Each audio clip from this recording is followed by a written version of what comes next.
Sawadee-kap. Hello and welcome to Daily Wisdom, Walking the Path with the Buddha. Today is our Pali Canon and English study group, and we're studying the words of the Buddha. In this program, I invite students who are in Zoom to read a chapter of our book series, and then afterwards I'll share some teachings on that, and then I'll open up to any and all questions that you guys might have. This is a great way for you to be able to learn with the original words of the Buddha, making your way to enlightenment and helping you to be able to see what he actually taught using his own words. If you're not studying with the original words of the Buddha, you would never be able to actually make your way to enlightenment. You wouldn't even be able to get your way to the first stage of enlightenment, let alone enlightenment itself. So it's really important to study with the original words of the Buddha. So if you'd like to volunteer in Zoom, you can electronically raise your hand. I see Pat's already done that. But when we get to the question period, anybody who's in Facebook, YouTube, or Zoom, you guys can ask questions by putting that into the comment section, and I'll be able to see that. Or in Zoom, you can raise your hand electronically and ask any and all questions that you like. So Pat, if you'd like to go ahead and read this first chapter, you're more than welcome to.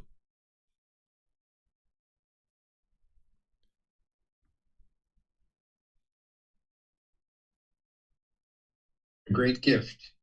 Monks, here, a noble disciple, having abandoned the destruction of life, abstains from the destruction of life. By abstaining from the destruction of life, the noble disciple gives to an immeasurable number of beings freedom from fear, hostility, and harm.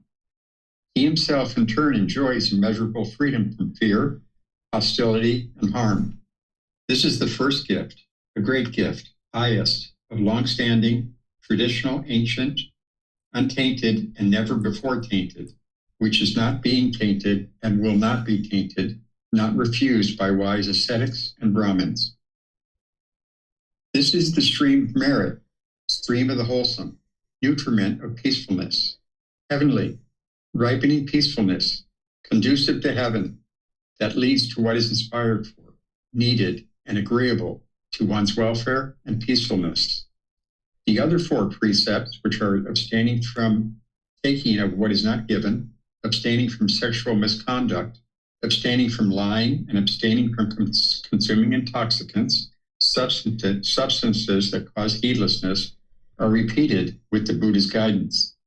There are, monks, these five gifts, great gifts, highest of long-standing, traditional, ancient, untainted, and never before tainted, which are not being tainted and will not be tainted, not refused by wise ascetics and Brahmins. Thank you. All right. Thank you, Pat. So here the Buddha is talking about this great gift that we can give to other beings. And in return, we experience this gift coming back to us as well. This gift that we can give to other beings is choosing not to cause harm. By choosing not to cause harm and practicing these teachings of the natural laws of existence, and namely the natural law of Kamma, then you're not causing harm to other beings. So part of that cultivation of wisdom to know what is wise and unwise and what leads to harm is by studying the teachings of the Buddha through learning, reflecting, and practicing. And here he's honing in on the five precepts, because these are five impactful decisions that could cause harm to others, significant harm.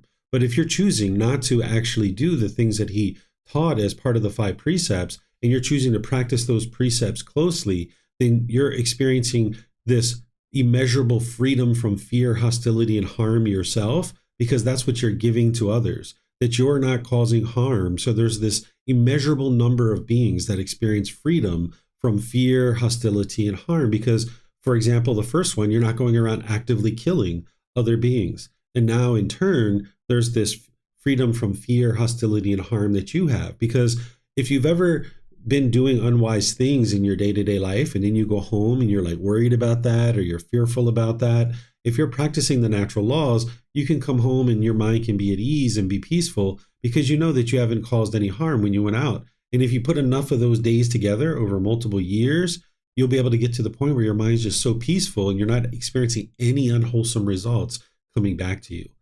So that's what the Buddha's talking about here. He does talk about how that by you choosing to practice this peacefulness, that it's conducive to heaven. Always keep in mind that when you see the Buddha teaching this, that he's not suggesting that you should aspire to be reborn in the heavenly realm. His teachings aren't about that. It's about getting to peace and joy now. But anything that you're choosing to do on this path to enlightenment, if you happen to fall short of enlightenment for any reason, there's the potential to be reborn into the heavenly world. Again, that's not the goal. The goal is to get to peace and joy now, but that is a particular thing that could happen based on this cause and effect. But those beings in the heavenly realm, they still need to get to enlightenment. They're still in the cycle of rebirth. And oftentimes they're complacent. They don't actually learn and study and grow and develop in order to make their way to enlightenment. So it's not an ideal existence. So here in the human realm, you have the ability to learn, grow, and develop and be able to make your way to enlightenment. And those 5 precepts are kind of the basis of the moral conduct. Here, the Buddha is just kind of referring to them in a very brief way.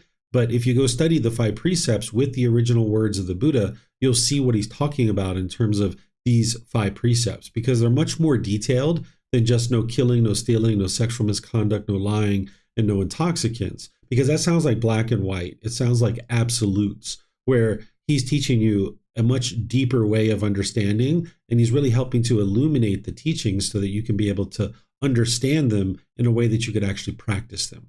And by you learning and practicing the 5 precepts, you're giving these great gifts, and thus you're receiving these great gifts as well, which the Buddha is talking about here, is saying that it's not tainted, meaning it's not polluted, right? His teachings are pure, and they're able to help guide you to experiencing the peace and joy of enlightenment.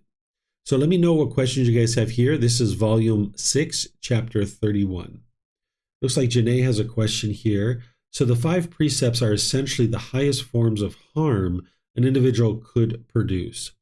In some respects, you could think of it that way, yes, because killing would be the highest form of harm that you could produce. Stealing would be a very high thing. Sexual misconduct, lying, taking substances that cause heedlessness. These are 5 really big, impactful decisions. The first 3, the killing, stealing, and sexual misconduct, these are things that we typically do in the animal realm. So by choosing to purge that and no longer making decisions in that regard, helped you to become more and more human. And then, of course, choosing not to lie, choosing not to take substances that cause heedlessness. This is going to promote nothing but helpfulness and success in your life as you're choosing to function in that way, becoming a better and better human being. Let's see if we have any questions anywhere else. All right. I don't see any in YouTube. And I don't see any in Facebook. So let's go to the next one. Is there someone who would like to read this one? Okay, it looks like Samantha's volunteering. Go ahead, ma'am. One is reborn through one's deeds. Monks, beings are the owners of their Kamma, the heirs of their Kamma. They have Kamma as their origin, Kamma as their relative, Kamma as their resort.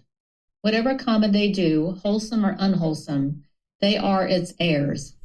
Here, having abandoned the destruction of life, someone abstains from the destruction of life. With the rod and weapon laid aside, dedicated and kindly, he resides compassionate toward all beings. He does not creep along by body, speech, and mind. His bodily Kamma is straight. His verbal Kamma is straight. His mental Kamma is straight. His destination is straight. His rebirth is straight. But for one with a straight destruction and rebirth, I say, there is one of 2 destinations, either the exclusively pleasant heavens or influential families, such as those of affluent Khatyas, affluent Brahmins, or affluent householders, families that are rich, with great wealth and property, abundant gold and silver, abundant treasures and belongings, abundant wealth and grain. Thus a being is reborn from a being. One is reborn through one's deeds. When one has been reborn, contacts affect one. It is in this way I say that beings are the heirs of their Kamma. The Tathagata spoke of abandoning of taking what is not given and abandoning of sexual misconduct, with discourses similar to that of abandoning taking life. He also spoke of the 4-fold wholesome conduct of speech and the 3-fold wholesome conduct of mind in the same way. All right. Thank you, Samantha. So you guys have probably seen this first paragraph before, because I teach this in all the foundational classes, where you are understanding what the Buddha is teaching you is that you are the owner of your Kamma, the heir of your Kamma. You have Kamma as your origin. What he's saying here is you're the one who creates your own Kamma. it's not possible for other people to create Kamma for you. So it's not like somebody can say, oh, don't rub your unwholesome Kamma off on me, or I'm going to rub my unwholesome Kamma off on you. This isn't actually possible. It's the decisions that you're making that's leading to either wholesome or unwholesome results, or wholesome or unwholesome Kamma. And now the Buddha is going to talk about how practicing these precepts are going to help you to experience an improved rebirth. Now, remember, that's not the goal of the teachings of the Buddha, but he's needing to teach this cause and effect and helping people to understand how one experiences rebirth in all these different realms, because it's part of the teachings and it is the truth. It is what's truly happening. And as you understand this, it can help you to understand what's going on in the world around you. So here he's talking about destruction of life and abstaining from that. And he's saying by somebody having done that, living compassionately towards all living beings, that they do not creep along. What he's talking about here is creeping would be like trying to hide the actions that you do. Like if you've ever thought back to a time where maybe you've been doing unwholesome things and you maybe tried to hide those things from other people, that would be creeping along. So if someone does not creep along by body, speech, or mind, that means that you're freely comfortable with other people knowing what you're doing in terms of your bodily actions, your verbal actions, and your mental actions, that you have nothing to hide, that you're not creeping because you're practicing these teachings closely and you have no issues with other people knowing about the things that you're choosing to do or not do, because you know you're not causing any harm. And for somebody who's choosing to practice in this way, what the Buddha is saying is that your rebirth is straight because your Kamma is leading to this improvement, because you've made these wise decisions about your body, speech, and mind based on the natural law of Kamma. And now, if you're going to be reborn, it's straight, meaning that it's not going to take you down into the lower realms, because now you're practicing as a better and better human being. And that's where he says, okay, this straight rebirth is going to lead to either rebirth in the heavenly realm or in influential families if you come back to the human realm. And the reason why that is even helpful, to be reborn in a family that is influential or affluent or having great wealth and property, is because if you're on this path to enlightenment, there's going to be certain obstacles for you to overcome. And if you had to worry about where's your next meal coming from, where you're going to get your clothes from, and these kinds of things, that would hinder you from being able to spend time to learn these teachings, meditate, and all these other things, because now you're just trying to figure out how to sustain your life, in terms of your shelter, your medical care, and things like this. So if you're born into a family that has more material wealth, that's one less obstacle that you need to be concerned about on your way to enlightenment. And now, as he talks about this rebirth, he says, okay, having been reborn, contact affects one. What he's talking about here is contact through the 6 sense bases of the eyes, the ears, the nose, the tongue, the body, and the mind itself. That's part of what you experience as part of your rebirth, that you're going to have sensual desire in the mind, where the mind's longing, yearning through these sense bases. And if you have agreeable contact, you get those pleasant feelings. And if you have disagreeable contact, you get the painful feelings. This is where the mind is craving permanently agreeable contact, wanting things to be pleasing. And when it doesn't experience that, that's where the mind now experiences the painful feelings. So the contact that you experience is going to produce discontentedness if you have craving, desire, attachment in the mind. And every being that's ever been born has craving, desire, attachment. So there's going to be sorrow, grief, pain, and displeasure as long as there's birth. If there's birth, there's going to be aging and death, and there's going to be sorrow, grief, pain, displeasure, and despair. But getting to this path and cultivating the mind, eliminating your cravings, then even when you experience contact, you can maintain your peacefulness and joy. But you got to get rid of your cravings, desires, attachments. If you hear things that are agreeable to you or disagreeable to you, you're going to experience either conditioned pleasant feelings or painful feelings. And it's those cravings in the mind that your mind is discerning and trying to determine what is agreeable or disagreeable. But when you train your mind to eliminate your cravings, it's neither agreeable or disagreeable contact, it's just contact. But as long as the mind is in the unenlightened state, this contact is going to affect you. Okay, so that's what the Buddha is saying here. And then he essentially has the same thing to teach related to the other precepts as well, particularly the stealing, and the sexual misconduct. So let me know what questions you guys have on this particular discourse. This is one is reborn through one's deeds. It looks like Samantha has a question. Go ahead, ma'am. Hello, Samantha. You're already unmuted. Am I live? Yeah, you're already unmuted. You didn't mute Okay, sorry. Before. About halfway through your discussion for this chapter, there is a paragraph that says, if the previous being generated significant amounts of wholesome Kamma. Let's see, somewhere in here. Keep going. In your explanation. Oh, in my explanation. Okay. Yes. Keep going. In the previous being. Okay. Okay.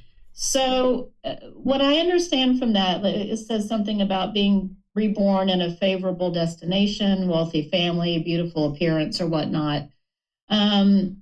So obviously there are a lot of, let's say, attractive people that we see walking around, but they don't necessarily have attractive attributes, as in they might have like what I would consider kind of an ugly personality. Like they might have been born into this life with a bit of an advantage, but it appears that they are not following through with that. So coming into a life with a leg up or a leg down, depending on what your previous Kamma is, it's pretty much up to you in this new life what type of Kamma you produce to either continue on that path or change course. Is that correct? That's accurate. Yeah. So if someone's born into a life where they have a beautiful or handsome physical appearance, that physical appearance is based on decisions they made in their previous life. That's what the body is it's old Kamma. But now in the present life, they have decisions to make about what type of Kamma they're producing in this life. And that's where someone could have very wholesome old Kamma from their physical body in their previous life. But now in the present moment in this life, they've been making unwise decisions about their mind. And now their mind is going and deteriorating. So that's where if they're reborn, they could now be reborn into a lower destination, or they could be reborn back into the human realm. And now in this next life, maybe they're not so beautiful, not so handsome. And that's because of their Kamma from their current life now going forward into their next one. And is this, I guess, effect of previous Kamma when you're reborn into a new being, is it fairly consistent? As in, let's say you see someone who's very beautiful or attractive. Would one assume from that they had considerable good Kamma, kind of built up before then, and vice versa? If you see someone who's destitute, that they've in former lives had bad Kamma or poor decision making. You don't have to assume. Without being judgmental. Yeah, you don't have to assume that. You can actually know that to be the case and know that to be true based on these teachings and based on any kind of independent verification that you have of these teachings. If you talk to people who are either handsome or attractive, or you talk to people who don't have that same type of physical appearance, if they've been able to observe their past lives, they will be able to confirm these kinds of things for you. Or even in your life, you could potentially get to that point too, where you could confirm it yourself. So you're not interested in assuming, but you can know the truth that yes, this is in fact the way that it's occurring. Okay, thank you. Mm-hmm. You're welcome. Okay, it looks like Alberto and Martha put their hand down. They must have their question answered. So here, Janae is asking a question. What does Kamma as your resort mean? It's just another way of saying that this is the Kamma that you're creating, right? That you're the one who's going to create this. You're the one who's going to experience it. That's what it's essentially getting to. And the Buddha does this when he talks. He'll use multiple words that essentially are meaning the same thing, so that he gets to the point, like detail, detail, detail, detail. So it's like 3, 4, 5 words that are pointing to the exact same thing, So that way, as people learn his teachings in the future, they wouldn't be able to misunderstand his teachings. Whereas if he just said one word, like beings are the owners of their Kamma, and that's it, then people might try to figure that out and interpret that in different ways. But by saying 3, 4, 5 words that are all pointing to the same thing, then people will have less and less difficulties understanding what his actual teachings are. Okay, it looks like Martha or Alberto have a question. Go ahead, guys. Okay. Yes. Going back to Samantha's points and questions, could it be the case that this is what we just read in the Pali Canon? There is some sort of like figurative language when it comes to what refers to beauty and wealth, because the concept of beauty changes from culture to culture and is relative, and and also even like the notion of the concept of wealth. So that's what I started to see this because also there's at least where I live, or I see many people who are born with a lot of wealth around them, but they still carry a lot of many unwholesome qualities in their mind. On the other hand, what I've seen in my life, and now that I'm more aware of the teachings of the Buddha, that there are some people who definitely don't know anything about the teachings of the Buddha, but they have the mental qualities. I mean, I know people who I see that, they practice this generosity, they tend to be calm, they have equanimity in their lives, and they don't know anything about the teachings of the Buddha. To me, is that the case, that this is what people who actually carry, like wholesome Kamma from previous lives, but it's not based on materialistic wealth, more about mental qualities? I don't know if I explained myself well. Yeah, there's two different things here. So let's just talk about the last one first. That the teachings of the Buddha, he's explaining the natural laws, and these natural laws affect us, whether we're aware of it or not. And you can learn these things through various venues. Like, even Jesus Christ taught, about the natural law of Kamma. He taught you reap what you sow. And he taught about loving all beings. He said, love thy neighbor, and things like this. And maybe grandma, like when I grew up, she used to tell me, like, if you don't have anything good to say, just don't say anything at all. Right. So these teachings, they're natural laws, and they're affecting you, whether you're aware of it or not. And the Buddha is just explaining what those natural laws are. So you can meet people who don't know anything about the Buddha, or even that there is such thing as a Buddha, but they learned these natural laws in one way or another in some part of their life, whether it was a boss or a family member, a grandmother, a grandfather, an uncle, an aunt, or a business management class that might have learned about certain communication styles. So people can learn these things in different venues, but they're not going to be able to put together what it takes to get to enlightenment in all those different ways, because the Buddha is giving you the complete package of exactly how to get to enlightenment. But you can see people who are practicing things like right speech or right action or right intention, and their mind can be focused and concentrated, and that's confirmation for you that these are natural laws. It's not just like learn the teachings of the Buddha and that's it. Yes, an individual would do very well learning the teachings of the Buddha, but if they learn these things in other ways, they're still learning the natural laws. They're just learning it through a different mechanism or a different platform or a different tradition or something like this. Here, where the Buddha is talking about wealth and property and stuff, he is talking about wealth in terms of monetary wealth and material wealth. And the reason why is because if someone's reborn into a rich or wealthy family, as I mentioned, that you're going to have less obstacles to be able to get access to these teachings versus someone who's not. And he's helping you to be able to see why these things happen. And the thing that this helps you with is kind of what Samantha was hitting on too, is like, as you go around the world and you see things, you'll understand exactly why that is. Sometimes people think like, oh, why is that person rich and not me? Or why was he born into that family and not me? Or why do they look so great and not me? People worry about these kinds of things. And you can understand the natural law of Kamma that, oh, this person that was born into that family, that's because of their Kamma from their previous life, whether it was wholesome Kamma or unwholesome Kamma. And this can help you to understand beings that are being born into poverty and things like this. And we're never judgmental of those things, but it just helps you to understand why the world is functioning the way it is. And it even adds some more importance to what it is that you're doing on this path. That, of course, your goal isn't to be reborn, but if you're learning and practicing this path and you happen to be reborn, you can have the reassurance that it's going to be an improved rebirth of where you're at, in this particular life. And it's not just because you've learned the teachings of the Buddha, it's because you've learned the natural laws and you're functioning now based on these natural laws. So when you're experiencing rebirth, you'll be experiencing an improved rebirth should you need to experience that. But the ultimate goal would be to get to enlightenment in this life, and then there's no rebirth anywhere. Okay, thank you. Mm-hmm. But if the wealth where someone is born to in the new, the rebirth comes from wholesome life. I mean, for the word lifestyle.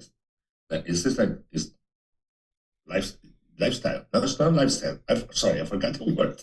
The livelihood. It comes from a wholesome livelihood. Let's say, you are reborn to a family that they have all this money from a plantation from the times of slavery, and then this money has passed like 2 or 3 generations after, and they're still making money, in businesses that pollute the environment or exploit workers, but you live with a big amount of wealth. So that's what I struggle, that you are rewarded in your new rebirth by living with all this luxury around you that comes from unwholesome livelihood.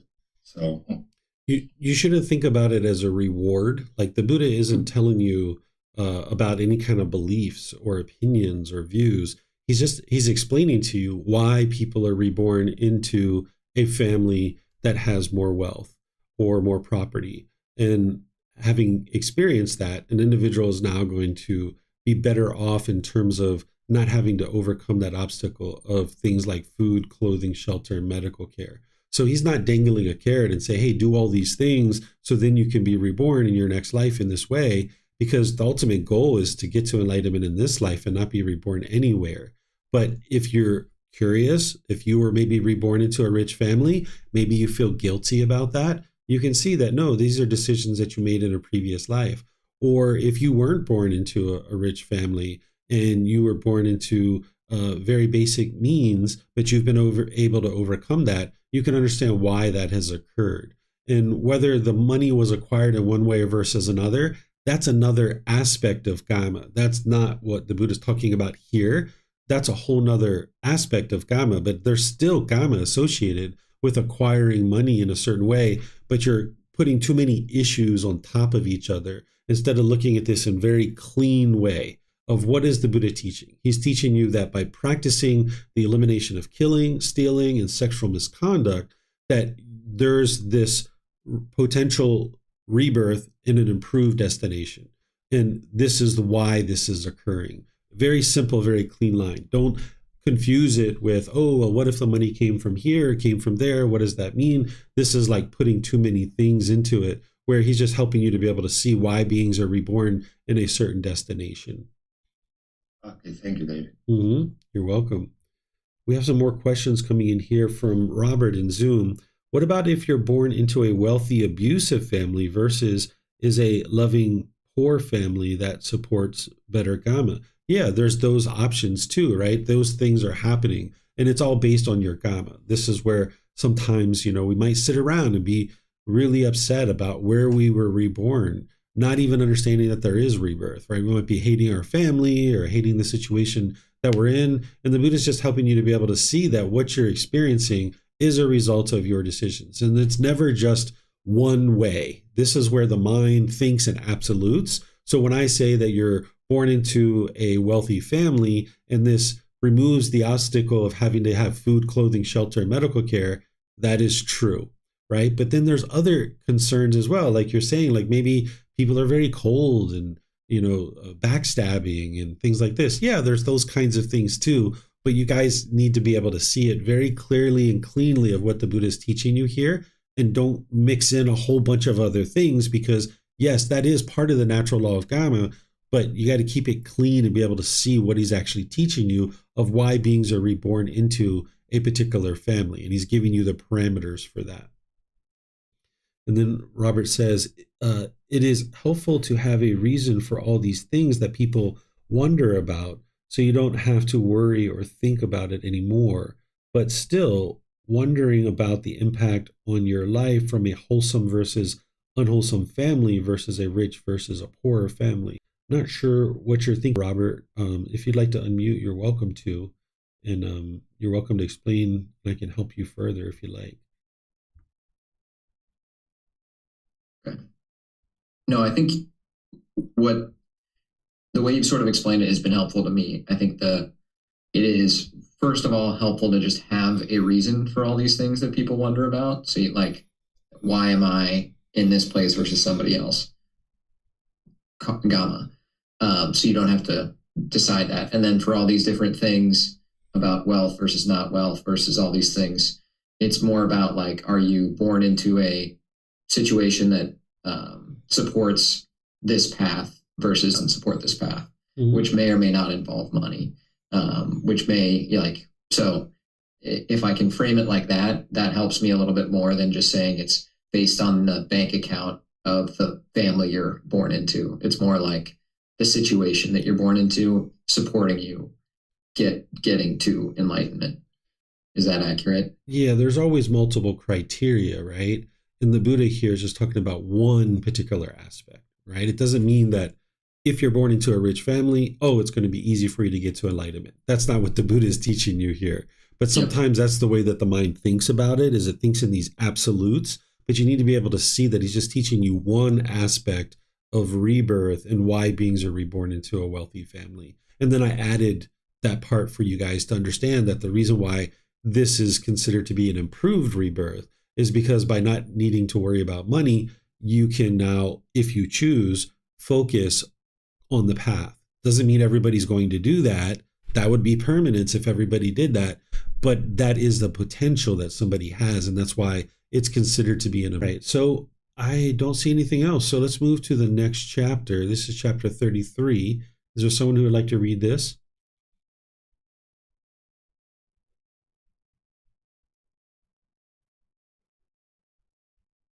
Okay, Samantha, go ahead, ma'am. One is reborn through one's creeping deeds. Monks, I will teach you a discourse of the teachings on creeping. Listen and attend closely. And what, monks, is that discourse of the teachings on creeping? Monks, beings are the owners of their Kamma, the heirs of their Kamma. They have Kamma as their origin, Kamma as their relative, Kamma as their resort. Whatever Kamma they do, unwholesome or wholesome, they are its heirs. Here, someone destroys life. He is murderous, bloody-handed, given to blows and violence, merciless to living beings. He creeps along by body, speech, and mind. His bodily Kamma is crooked. His verbal Kamma is crooked. His mental Kamma is crooked. His destination is crooked. His rebirth is crooked. But for one with a crooked destination and rebirth, I say, there is one of two destinations, either the exclusive painful hells or a species of creeping animal. And what are the species of creeping animals? The snake, the scorpion, the centipede, the mongoose, the cat, the mouse, and the owl, or any other animal that creep away when they see people. Thus a being is reborn from a being. One is reborn through one's deeds. When one has been reborn, contacts affect one. It is in this way, I say, that beings are their heirs of their Kamma. The Tathagata spoke of taking what is not given and engages in sexual misconduct with discourses similar to that of taking life. He also spoke of the fourfold misconduct of speech and the threefold misconduct of mind in the same way. Okay, thank you, Samantha. So this is essentially just the opposite of what we were just reading. This is someone who's creeping along, right? They're trying to hide the things that they do because they're not interested in other beings to understand what it is that they're doing. And then they're involved in this unwholesome moral conduct through body, speech, and mind. And now because their Kamma is crooked, the Buddha is saying that their rebirth is crooked too. and they're reborn into the realms here of the animal realm and also of hell as well. It's important to understand whenever you see these kinds of things that the Buddha never is guilting, shaming, or fearing anybody into learning and practicing these teachings. He's just explaining true reality, because these kinds of things that you see here, these are very minimal in his teachings. When you get into the book 11, volume 11, you'll see the cycle of rebirth, and he talks about these things in relationship to the various lower realms. But the vast majority of his teachings are to help you understand how to get to enlightenment and escape the cycle of rebirth. But he's also helping you to be able to see this rebirth and why beings move into the lower realms of hell, animal, afflicted spirits. Even he talks about rebirth in the human and heavenly realm, because you need to be able to understand those things. What are the things that are leading to one particular thing or another? And the way that this is all working is one of the ways you can see this is that in a human life, if you're killing or stealing or having sexual misconduct, for example, those are things that animals do, right? In the animal realm, they kill, they steal, they have sexual misconduct. So in the human realm, if your consciousness is functioning that way and you're repeatedly doing those kinds of things, you're going to need to be reborn down in those realms so you can do a lot of those kinds of things and extinguish those cravings. And that's how you ultimately will make your way back up to the human realm or the heavenly realm. And we've all been there, I'm sure, in one way or another in these lower realms, and now we've made our way here. But just because someone's made their way into the human realm, they don't start off with a clean consciousness, that their mind still has some of these cravings. So this is why an individual in the human realm could still choose to do some of these things. And if an individual does that, then that's where they're going to be reborn into the lower realms. And the Buddha's helping you just to be able to see what that is. Whether someone chooses to do that or not, it's up to them. Remember, a Buddha's already gotten to the peace and the joy. They're not trying to convince anybody or coerce anybody to learn their teachings. They're not doing those kinds of things. They're saying, hey, here's the teachings. This is what it is. And you'll be able to independently verify this as your mind's moving closer and closer. If you have observation of your past lives, or you start to penetrate into the cycle of rebirth and be able to see and confirm these things, you'll know that they're actually true. So let me know what questions you guys have here. Remember, you can put that into Facebook, YouTube, or Zoom, or you can raise your hand in Zoom. So it looks like Samantha has a question. Go ahead, ma'am. Okay, you can tell me if this will just be covered in, it sounds like maybe a future book, in which case I can just wait. But the species of creeping animal. So I'm wondering, how is it that something in the animal realm is able to produce good Kamma for a better rebirth if most of the actions of an animal are based on natural instincts? Like how do you overcome that? Yeah, the things that are happening in the animal realm are based on craving, desire, attachment in their mind, but they're also based on necessity too. Like a snake has to kill in order to eat, or else it won't survive. Same thing with like a lion or things like this. The way that you overcome this is that you bounce around in countless rebirths within an animal realm.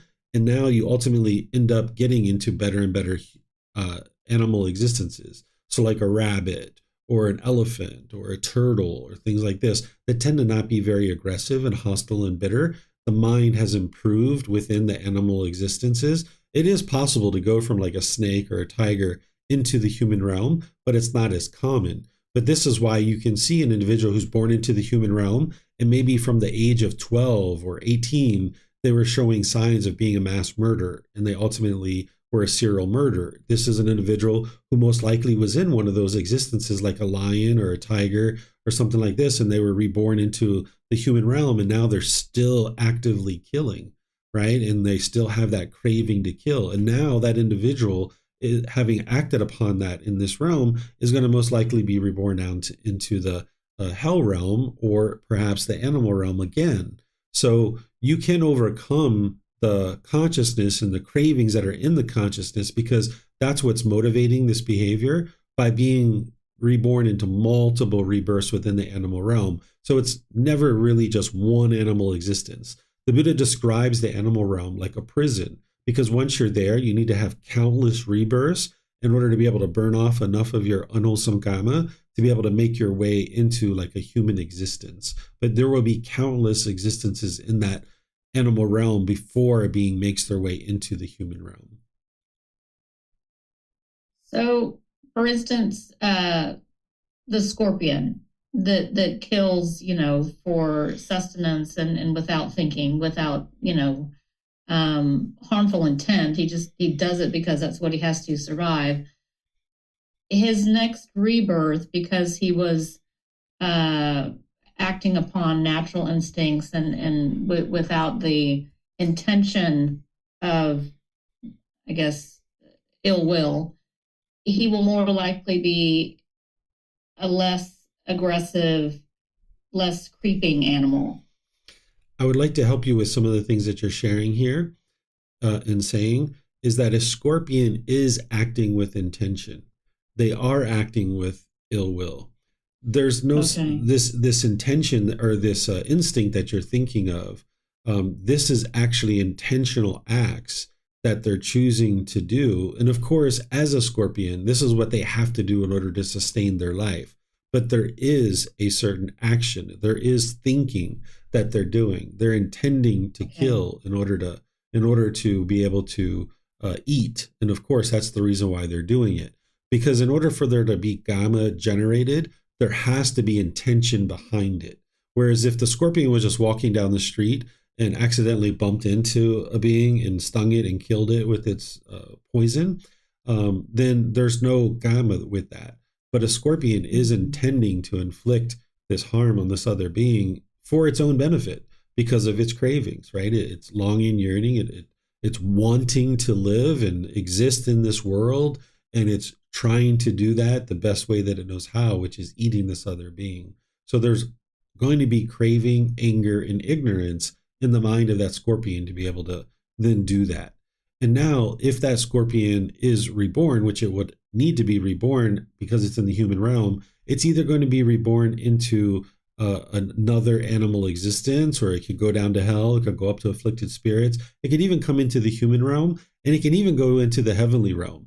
There's situations that the Buddha talks about where beings even in the hell realm are born into a heavenly existence. So it's not like you have to go through a sequence of events to get any particular place. It's very rare for beings to go from hell and animal all the way up to the heavenly realm or into the human realm directly, but it can happen. It seems that for animals, it's very difficult for them to progress to an improved rebirth. We'll just stick with the scorpion. It's, as far as we know, that they don't really have the ability to say, okay, I really shouldn't kill. Like maybe I should eat, plants instead. It just seems very difficult to get out of this animal realm. Exactly. And that's exactly what the Buddha teaches, that being in the animal realm is like a prison. And that's why you're having countless existences in the animal realm. The Buddha describes that too. And for anybody who's seen their past lives, they can attest to that as well, that there's these countless existences. You're bouncing around to many different animals before you ever make your way back to an existence like a human. And that's why the Buddha teaches that this human existence is so important and so ideal that you shouldn't let it go to waste. You shouldn't become complacent, that you should really treasure this human existence because we've made our way out of the animal realm. Let's not go back, because once you're there, it's very hard to get back out. Okay, thank you very much. You're welcome. Okay, looks like Vibhav has a question. Go ahead, sir. David, I had a question about the previous chapter, so if Jenny had a question, she can go ahead and maybe ask you later. It's okay. We can do this one now. So this may be a perception, but I'm just wondering, just based on what my experience is, that at least this is what I've seen in my life in India, is mostly that people who have less resources and they're born with less resources are more likely to go and, because they are more discontent because of their lack of resources and the the amount of effort they have to put into getting resources, they seem to be more likely to go on the path of holy life and trying to find how they can improve their mental state. One is I'm not saying that's always reason. So a lot of people who are like in India, who are in the villages, or even I'm not sure that's the same case in Thailand, but people like Ajahn Chah and all, they came from villages who had very little meager resources. And I know you talked about one gentleman who was in a very poor area of Thailand who was enlightened. So I'm wondering if, even though, I guess what I'm trying to understand is like those things don't seem to map to, like when somebody is born with a lot more resources, it probably takes them a longer time to get to a place where they go and search for improving the condition of the mind. And seems that people who have less resources are more likely to go and find a way to, go move towards a holy life because they have little resources for the material pleasures. So I just want to question what do you think about that? Yeah, I'm not sure where you came in, Viphav, but you're also adding a whole bunch of things into this that aren't actually there and that's not being taught. What the Buddha is teaching you here is that if you're experiencing these particular things, this is what's going to lead to that rebirth. So why are beings born into a family that's rich or wealthy in property and gold and silver? Well, it's because of these things. This is why they're reborn there. And then the piece that I've added for you guys, because this is talking about an improved destination, what I've added for you guys is that by having more wealth and property and gold and silver, there's less obstacles for you to be able to make your way to enlightenment. What you're talking about is once beings are reborn, do they choose to walk towards enlightenment or not? That's not what the Buddha's talking about here. You guys are confusing it and putting a whole bunch of other things in there that's not in the discourse and is not what I'm teaching. And that's what's leading to you guys thinking this way. But if what you're observing is you think that that's what you've seen is that beings who are more poverty stricken, that they tend to get on the path more readily, or beings that are more rich or more wealthy, they tend to not do that. This maps into what I've taught in terms of these realms, right? That I talk about how the heavenly realm beings tend to be complacent because they don't experience many hardships. They don't have those painful feelings. They have exclusively pleasant feelings, so that tends to promote complacency. So what you're describing here, if that's what you've observed, then that maps into what I've shared, is that sometimes people look at the hardships that they experience in their day-to-day life as being the motivating factors that lead them towards the path to enlightenment. So be sure you're not confusing why someone chooses to go to enlightenment versus what's being taught here. This is not that kind of teaching. Okay. Mm-hmm. And what I'll add there is that the Buddha never describes, and you can't really generalize, that people who are rich and wealthy don't go to the path to enlightenment, and people who are having less resources do go to the path to enlightenment. If that was the case, then this would be permanence. Instead, you'll see people who are rich and wealthy who go on the path to enlightenment and people who don't. And then you'll see people who are impoverished who go to the path to enlightenment and people who don't. You'll see it all these different ways. And maybe in your experience, you've seen more of one thing versus another, but you need to always be able to understand that we can't generalize. Because of impermanence, there's always going to be a little bit of each in all these kinds of situations. Okay, thank you. Mm-hmm. You're welcome. Okay, so now back to this particular chapter. Janae, you had a question? So I was wondering, can you scroll down a little bit? Sure. Where it says, when one has been reborn, contact affects one. Like, can you explain that a little bit more? Yeah, this is what I was talking about in the last discourse, that if you're reborn and you have central desire in the mind, which is what a reborn being is going to have, then now as you experience contact through the six sense bases of the eyes, the ears, the nose, the tongue, the body, and the mind itself, it's going to affect you because you're going to experience discontentedness due to your cravings in your mind. As you experience contact through your doorways of eyes, ears, nose, tongue, and body and mind, now that's going to affect you, either having conditioned pleasant feelings, painful feelings, or neither painful nor pleasant. So this is kind of like with dependent origination of if you're reborn, you'll have the 6 sense basis, and then you'll have the contact and then the craving. Exactly. If there's rebirth, there's going to be aging, death, sorrow, grief, pain, displeasure, and despair. And what's the precursor for that? What's the condition that's leading to that discontentedness? It's rebirth, yes, because if we weren't reborn, we wouldn't be experiencing aging, death, and discontentedness. But then it's this contact, that because there's contact, that's where the discontentedness is now being experienced, because there's craving in the mind. With this contact, now an individual is going to experience discontentedness. And then with that, when it says contact affects one, is that basically saying that you are the heir of your Kamma? That is up and above, but yes, if you're choosing not to get to enlightenment in your previous life, then you are experiencing the results of your Kamma, which is a new life. And now in that new life, by experiencing contact through the sense spaces, you're now experiencing your Kamma because your mind's discontent.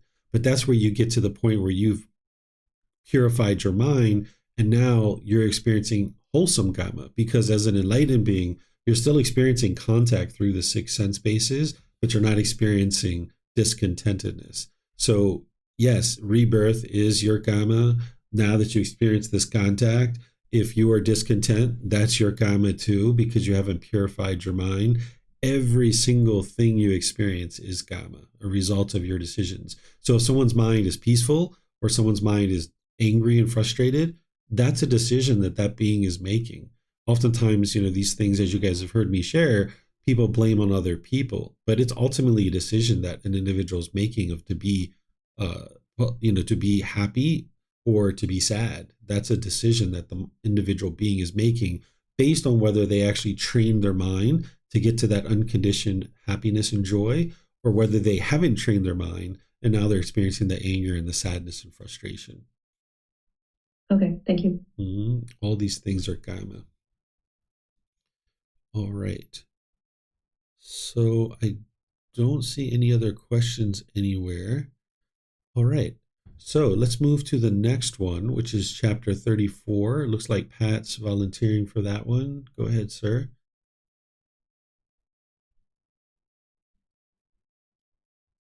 At minimum leads to deeds. Monks, the destruction of life, repeatedly pursued, developed, and cultivated leads to hell, to the animal realm, and to the realm of afflicted spirits. For one reborn as a human being, the destruction of life at minimum leads to a short lifespan. Taking what is not given, repeatedly pursued, perused, developed and cultivated leads to hell, to the animal realm, and to the realm of afflicted spirits.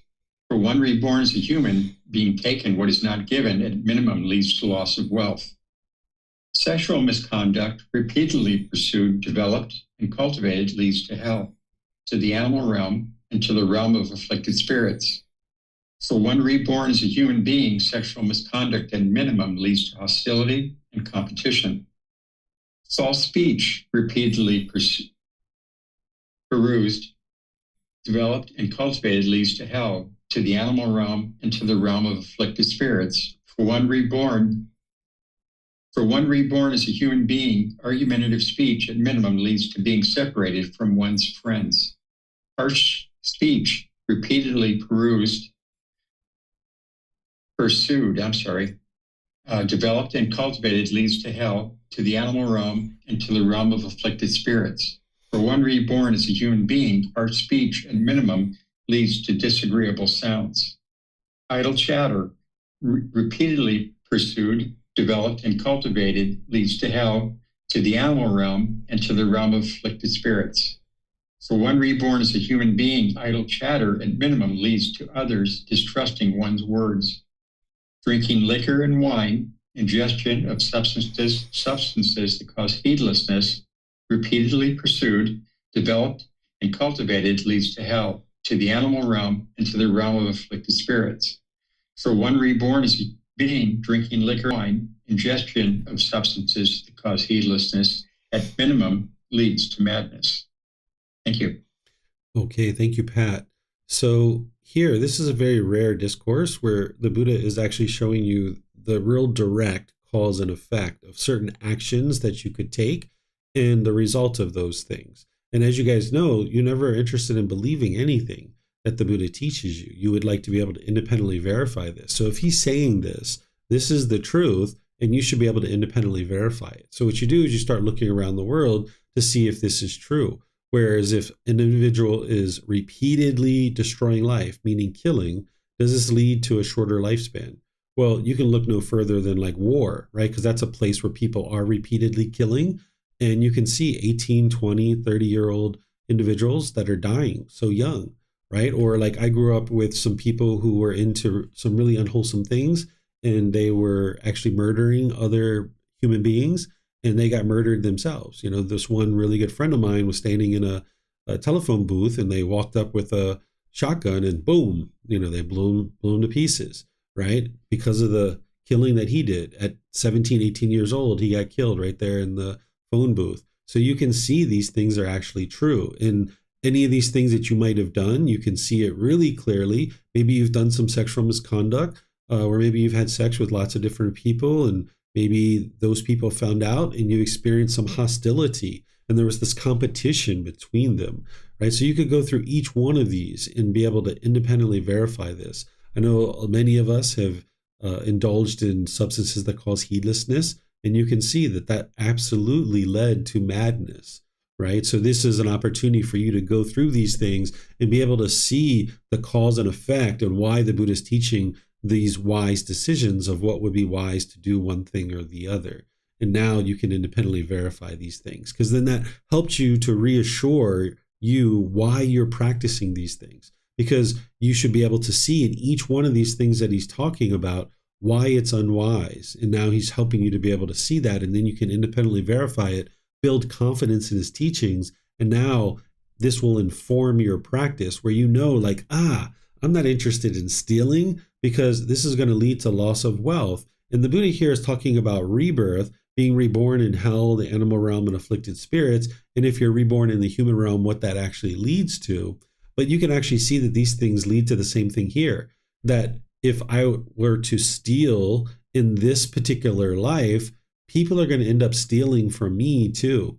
And I might get caught and go to jail and have to pay lawyers to defend me. It's going to lead to a loss of wealth by choosing to steal, not just in this rebirth that the Buddha is talking about, but even in your existing life. So let me know what questions you guys have here. Looks like Janae has a question, so go ahead, ma'am. So I've seen this multiple times within his teachings where he'll use the word madness, and I was just curious if there's like more information on that. Yeah, you can just look it up as a common understanding, because these words were all chosen based on our current understanding of language and what he spoke during his life. So if you look up that word madness, you'll see the definition for it. So it's nothing like specific, it's just like general madness. Madness can be like anger and frustration. It can also be madness, like the mind is kind of crazy and imploding on itself. That can also be madness. Okay, thank you. Mm-hmm. All right, let me check if we have anything anywhere else. All right, I'm not seeing anything. So let's move to the next one. This is chapter 35. Someone like to read this?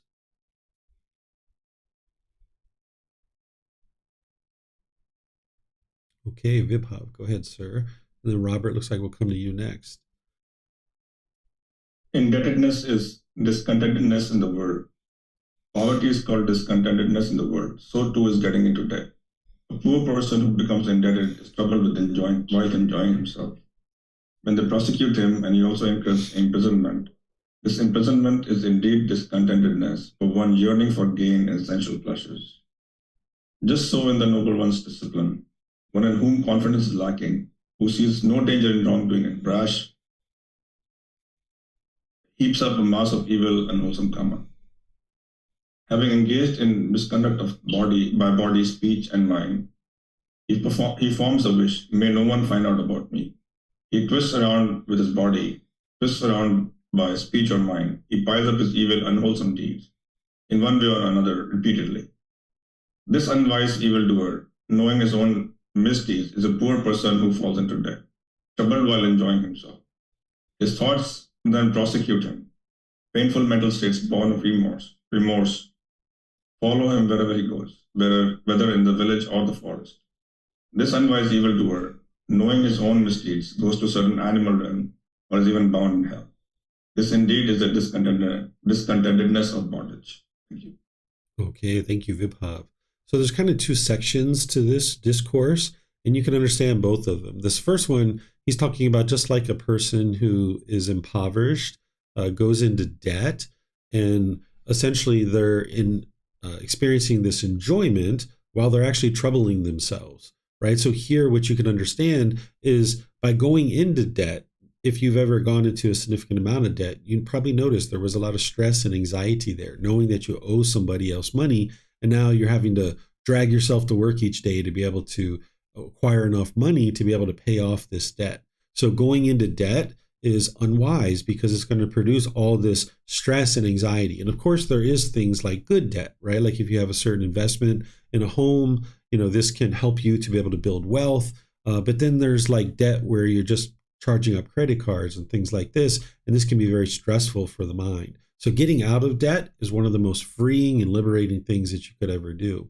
But just like this individual who goes into debt is enjoying themselves because they're having all this craving, desire, attachment to get these things, and they're getting all these conditioned pleasant feelings, but yet on the backside, they're producing all this discontentedness. They're heaping up all this discontentedness. The same thing is true as an individual is having a lack of confidence. Whenever you see that someone's having a lack of confidence, what the Buddha is saying is the lack of confidence in the Buddha, the teachings, the community, your teacher, or your own ability to get to enlightenment. When an individual is lacking confidence in his teachings, then an individual doesn't understand the natural laws. They don't know the natural laws of existence and the natural law of Kamma. And because of that, they see no danger in wrongdoing. So in this situation, because of their lack of wisdom, they haven't cultivated the wisdom of the natural laws because they lack confidence in the teachings of these natural laws. They don't see any danger in making these unwise decisions, so they go through the world making a bunch of unwise decisions, and now they heap up this whole massive amount of unwholesome karma. And they're doing this through body, speech, and mind, right? And this is what we might have done in the past. I know I did, right? You just plow through the world, as I say, knocking down trees and burning up the forest, not even realizing what you're actually doing. So the Buddha is helping you to be able to see what an individual is experiencing and why that is. So when you gain more and more confidence in these teachings and you study them more and more deeply, what you're studying is the natural laws. And these are things that you can independently verify. And now you'll walk through the world and you'll make decisions in a different way than you would have in the past. I was actually at a store today purchasing something, and they actually ended up having to wait. I probably waited like 45 minutes to an hour because the person I needed help from, they were actually helping another customer.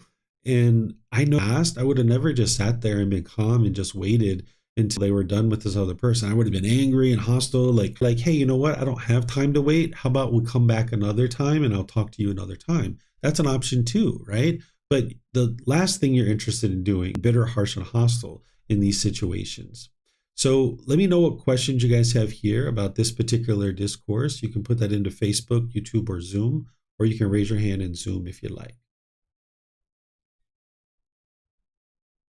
All right, I'm not seeing any questions. So now we go to chapter 36. Would someone like to read this one? Oh, this was Robert. Go ahead, sir.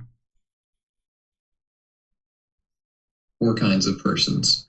At Savanthi, the perfectly enlightened one then said to King Pasenadi of Kosala, Great King, there are these 4 kinds of persons found existing in the world. What 4? The one heading from darkness to darkness, the one heading from darkness to light, the one heading from light to darkness, the one heading from light to light. And how, Great King, is a person one heading from darkness to darkness? Here, some person has been reborn in a low family, a family of kandalas, bamboo workers, hunters, cartwrights, or waste collectors, a poor family in which there is little food and drink and which subsists with difficulty, one where food and clothing are obtained with difficulty, and he is unsightly, deformed, chronically blind, or cripple-handed, or lame or paralyzed. He's not one who gains food, drink, clothing, and vehicles, garlands, scents, and ointments, bedding, housing, and lightning. He engages in misconduct of body, speech, and mind. Having done so with the breakup of the body, after death, he is reborn in the plane of misery, in a bad destination, in the netherworld, in hell. Suppose, great king, a man would go from darkness to darkness, or from gloom to gloom, or from stain to stain. This person, I say, is exactly similar. It is in this way, great king, that a person is one heading from darkness to darkness. And how, great king, is a person one heading from darkness to light? Here, some person is reborn into a low family, a family of kandalas, bamboo workers, hunters, cartwrights, or waste collectors. One moment. A poor family in which there is little food and drink, and which subsists with difficulty. One where food and clothing. One moment, Robert. Just give me a second. One moment, Robert. Let me just take care of something here.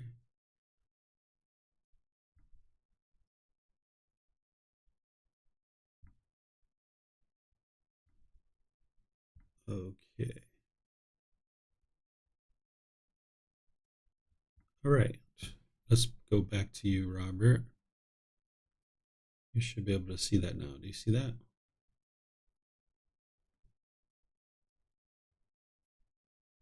Yep. Okay, go ahead, sir. I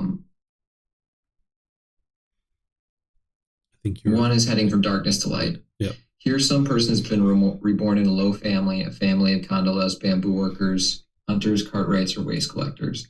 A family in which there is little food and drink, and which subsists with difficulty. One where food and clothing are obtained with difficulty, and he is ugly, unsightly, deformed, chronically blind, or cripple-handed, or lame or paralyzed. He is not one who gains food, drink, clothing, and vehicles, garlands and scents and ointments, bedding, housing, and lighting. He engages in wholesome conduct of body, speech, and mind. Having done so with the breakup of the body after death, he is reborn in a good destination, in a heavenly world. Suppose, great king, a man would climb from the ground onto a palanquin, or from a palanquin onto horseback, or from horseback to an elephant mount, or from an elephant mount to a mansion. This person, I say, is exactly similar. It is in this way, great king, that a person is one heading from darkness to light. And how, great king, is a person one heading from light to darkness? Here, some person has been reborn in a high family, an affluent Katiya family, an affluent Brahmin family, or an affluent householder family, one which is rich, with great wealth and property, with abundant gold and silver, abundant treasures and commodities, abundant wealth and grain, and he is handsome, attractive, graceful, and possessing supreme beauty of complexion. He is one who gains food, drink, clothing, and vehicles, garlands, scents, and ointments, bedding, housing, and lighting. He engages in misconduct of body, speech, and mind. Having done so with the breakup of the body, after death, he is reborn in the plane of misery, in a bad destination, in another world, in hell. Suppose, great king, a man would descend from a mansion to an elephant mount, or from an elephant mount to horseback, or from horseback to a palanquin, or from a palanquin to the ground, or from the ground to underground darkness. This person, I say, is exactly similar. It is in this way, great king, that a person is one heading from light to darkness. And how, great king, is a person one heading from light to light? Here, some person has been reborn in a high family, an affluent Katiya family, an affluent Brahmin family, or an affluent householder family, one which is rich, with great wealth and property, with abundant gold and silver, abundant treasures and commodities, with abundant wealth and grain, and he is handsome, attractive, graceful, possessing supreme beauty and complexion. He is one who gains food, drink, clothing, and vehicles, garlands, scents, and ointments, bedding, housing, and lighting. He engages in wholesome conduct of body, speech, and mind. Having done so with the breakup of the body, after death, he is reborn in a good destination, heavenly world. Suppose, great king, a man would cross over from palanquin to palanquin, or from horseback to horseback, or from elephant to mount, or elephant mount to elephant mount, from mansion to mansion. This person, I say, is exactly similar. is in this way, King, that a person is one heading from light to light. These, great King, are the 4 kinds of persons found existing in the world. All right. Thank you, Robert. I'm going to unlock our meeting here because it was wonderful when you guys all had your cameras on pretty much. So feel free to do that again. You should be able to open those up if you like. So I just had to shut down some of the things that were happening. So let me help you guys to understand this. I think it's pretty self-explanatory. For those of you guys that, oops, I lost my session of, there we go, the book. There we go. Okay. So I think it's pretty self-explanatory, but this is one thing that I'll share, is that whenever you see the Buddha saying that there's these 4 kinds of persons, because he says this in other places, he'll say there's these 6 kinds of persons. He's never saying that these are the only 4 kinds of persons in the world, right? He's just saying, hey, here's like 4 situations that one can experience. And this is something that Vibhav was just kind of talking about in terms of his experience. This is someone who's in darkness and headed to darkness, right? And that's a possibility of an individual being in the darkness and headed towards more darkness. And here the Buddha is talking about an individual who's born into a family that's lacking resources and struggling, and they're continuing to walk towards the darkness.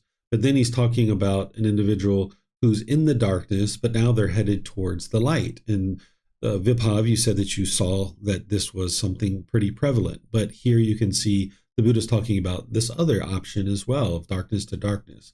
But then you can also have people who are born into the light, meaning that they're born into a more affluent family, and now they're headed towards darkness and doing more and more unwholesome things.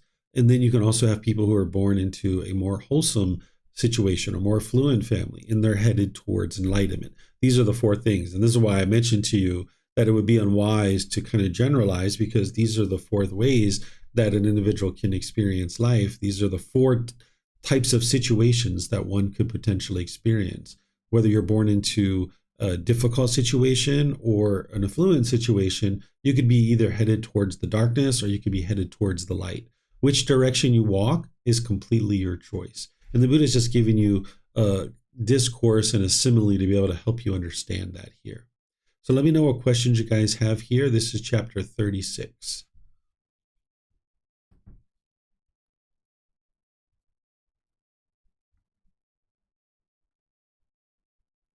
Okay, looks like Vibhav, you have a question. Go ahead, sir. Just a comment. I think the videos, I'm not able to start the video still. Okay, let me see if I can get back to opening that up.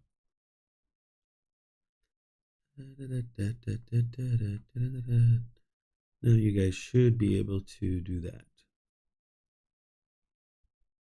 There we go. Perfect. Yeah, I didn't have any questions. I just wanted to. Yeah, that was really nice when you guys had all your cameras on. So those of you guys that are on live stream, you're not seeing the Zoom. There was just a bunch of people that chose to come in and try to wreck our Zoom session, but they weren't able to. Okay, so let me see if we have any questions here.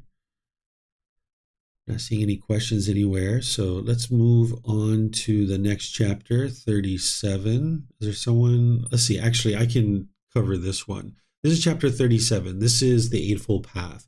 And the Eightfold Path is here in this book of the Natural Law of Kamma, because it's the Eightfold Path that is extinguishing all your unwholesome Kamma. By learning and practicing the Eightfold Path and practicing it closely, that's what will extinguish all your unwholesome Kamma. So here, instead of putting the title, the Eightfold Path, it's the path to attain the ending of unwholesome Kamma. It's the Eightfold Path. And usually when we get to this point where the Eightfold Path shows up multiple times in volumes 2 through 13, I just see if you guys have any questions about the Eightfold Path at all, because it's such a core and fundamental teaching that you guys have all learned in the foundational classes that I'd just like to be sure to see if you guys have any questions, that you're welcome to ask those. So it looks like Janae has one. Go ahead, ma'am.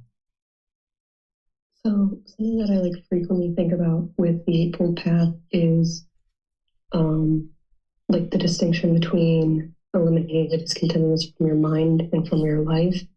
And basically when it says the path to attain the ending of unwholesome Kamma, is this basically saying that you can't get to enlightenment if these unwholesome things are coming to you in your life?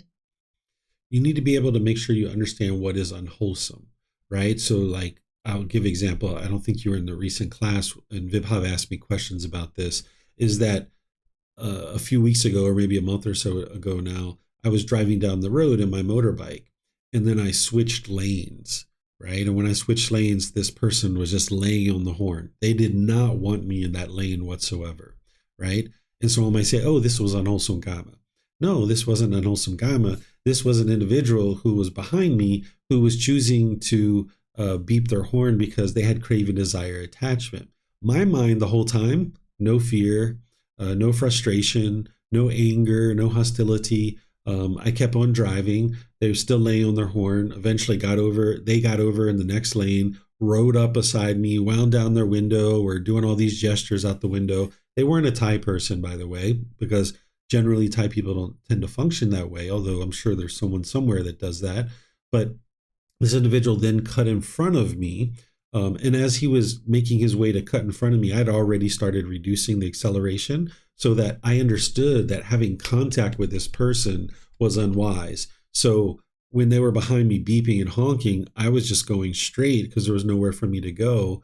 And then when they got over in the lane next to me, that's when I started to reduce the accelerator. So in this situation, the unwholesome Kamma would have been, if I had craving, desire, attachment in my mind, I would have then made an unwise decision that would have led to unwholesome results. Say I would have given him a gesture with my middle finger, and then he would have maybe crashed into me.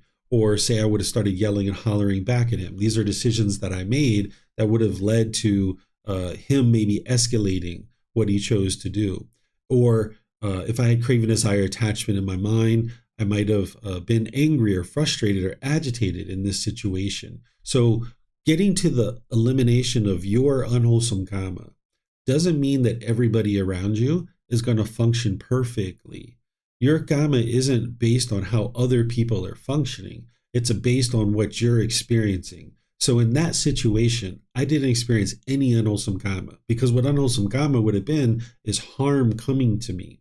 And I didn't experience any harm that day because I didn't make any decisions based on craving, anger, and ignorance. But if I had made decisions based on craving, anger, and ignorance, like giving him the middle finger or something like that, there's a very good chance that harm would have come to me. So when we talk about no unwholesome Kamma coming to you, the way that people tend to interpret that is that there's nothing like this that's ever going to happen to you. That's not what unwholesome Kamma is necessarily. Like during the lifetime of the Buddha, there were people that were trying to kill him. There was at least 2 incidences in the Pali Canon where people were trying to actually kill him. But he didn't experience any harm in that situation because his mind was calm and he didn't make any unwise decisions that would have led to his death. But that doesn't mean that other people are going to just treat you magnificently and roll out the red carpet. That's not what unwholesome Kamma is in terms of your elimination of unwholesome Kamma. You'll eliminate any harm that's coming to you in terms of your material possessions, your physical body, and things like this. You'll eliminate any of that kind of harm, but there's still going to be things like this that are occurring, but your mind is going to be unaffected by it. And when they do happen, they're going to be very few, very minimal, and very far between. Like this is the first time this kind of thing has happened to me in a very long time. But even when I'm teaching at the temple, there's probably once, twice, maybe 3 times a year where there's a brand new person who comes in. They're bitter, harsh, and hostile. They're angry. They're egotistical. This isn't unwholesome Kamma because in that situation, I'm completely calm. I'm completely content. This person is choosing to act that way. And now my mind is fully protected. I'm not experiencing any unwholesome results in that situation. So it's important to understand that it doesn't mean that you'll never experience these things. It just means that your mind is going to be fully protected and you're not going to be experiencing discontentedness. But you will still experience occasional situations where people might try to be bitter, harsh, and hostile. But that's choices that they're making, but it doesn't land on you because you've extinguished all your unwholesome Kamma. So the only way for like the car and the motorcycle incident to be unwholesome Kamma is if you haven't trained your mind? Yeah, if I hadn't trained my mind and I had made decisions based in craving, anger, and ignorance, I would have then experienced unwholesome Kamma. So let's just say I would have hit my brakes real fast in order to have him like, boom, he runs into me, right? Or say I gave him the middle finger. Now he's even angrier and he starts to move into me, right? Like, so there was no craving, anger, ignorance in my decision to change lanes. So I didn't experience anything unwholesome. Sure, he honked his horn, but that didn't bother me. That didn't affect me. That's just an impermanent situation. So you're going to experience people being bitter and harsh and hostile to you occasionally when you're enlightened. It's going to be very few and far between, but it's going to happen. So your enlightenment and your extinguishing of unwholesome Kamma isn't based on what other people are choosing to do around you. It's based on what you're experiencing within your own mind and what you're experiencing on a day-to-day basis. It's important to be able to see the difference in this, because sometimes people think that, if somebody came up to you and was disrespectful to you, that's your unwholesome Kamma. Yes, in some situations, if you're having like constantly people disrespectful to you, this is because you're putting out disrespect. But even when you're enlightened and you're being polite, kind, friendly, and respectful, and you're doing that 100% of the time for 5-10 years, you're going to have an occasional situation where someone's going to be impolite, unkind, unfriendly, and disrespectful. But in that situation, your mind's going to be completely protected, that you're not going to experience any discontentedness. So you can get to a point where you're improved your Kamma so well because of your practice that 99.9999999% of the time, people are going to be loving and kind and warm and respectful to you. But you're going to have the occasional situation where people aren't. And when that's occurring, your mind's going to be completely peaceful and joyful, even though other people are choosing to function in unwise ways. Okay, thank you. Mm-hmm. All right, let me see if we have any other questions. I don't see any. So let's go to the next one, because remember, we don't actually, these are some teachings here. If you guys haven't read this yet, you guys can read that here in the Eightfold Path. There's the core Eightfold Path, but then there's a couple other discourses here in the book where the Buddha is talking about multiple things. Because here with right action in the Eightfold Path, I've taught you the twofold purification of the mind, but the Buddha's words here are helping you to see what the twofold purification of right action is. And then I've taught you the trades, not to be applied, and all these other things. So you guys can learn this if you'd like. Okay, so let me get down to this one, number 38. And Vibhav, is that for reading? Would you like to read that one? David, I think on the right action twofold, I'm not sure. I've not heard you teach it, so it'd be good for you if you can do. I think we talked about the livelihood, but not the action. Okay, yeah, I have taught it, but I haven't used the words of the Buddha to teach it to you. So what I teach you guys in all the foundational teachings is I teach you, of course, what's said in the Eightfold Path, which is the Buddha teaching you right here to abstain from killing, stealing, and sexual misconduct. That's the first fold of purification of right action. Okay. The next fold of purification of your right action is making sure that you're not doing any bodily actions that is causing harm to other beings. And that's the way I describe it in all the foundational teachings. I teach you the first fold and the second fold, all in the foundational classes. But these are the words of the Buddha explaining that to you in terms of the fetters, making sure that you don't have any craving, anger, and ignorance involved in your bodily actions. Thank you. Mm-hmm. You can read the next chapter. Okay, sure. So here is chapter 38. There you go. With the destruction of craving comes the destruction of unwholesome Kamma. Monks, develop the path and the way that leads to the destruction of craving. And what is the path and the way that leads to the destruction of craving? It is the 7 factors of enlightenment. What 7? The enlightenment factor of mindfulness, the enlightenment factor of investigation, the enlightenment factor of energy, the enlightenment factor of joy, the enlightenment factor of tranquility, the enlightenment factor of concentration, the enlightenment factor of equanimity. When this was said, The Venerable Udai asked the perfectly enlightened one, Venerable Sir, how are the 7 factors of enlightenment developed and cultivated so that they lead to the destruction of craving? Here, Udai, a monk develops the enlightenment factor of mindfulness, which is based upon seclusion, freedom from strong feelings and elimination, maturing and release, which is immense, super, measureless, without ill will. When he develops the enlightenment factor of mindfulness, which is based upon seclusion, freedom from strong feelings and elimination, maturing and release, which is immense, super, measureless, without ill will, craving is abandoned. With the abandoning of craving, unwholesome karma is abandoned. With the abandoning of unwholesome karma, discontentedness is abandoned. All of the 7 factors of enlightenment are explained in the same way to include the enlightenment factor of investigation, energy, joy, tranquility, and concentration, with the final factor being described in the same way as in the below.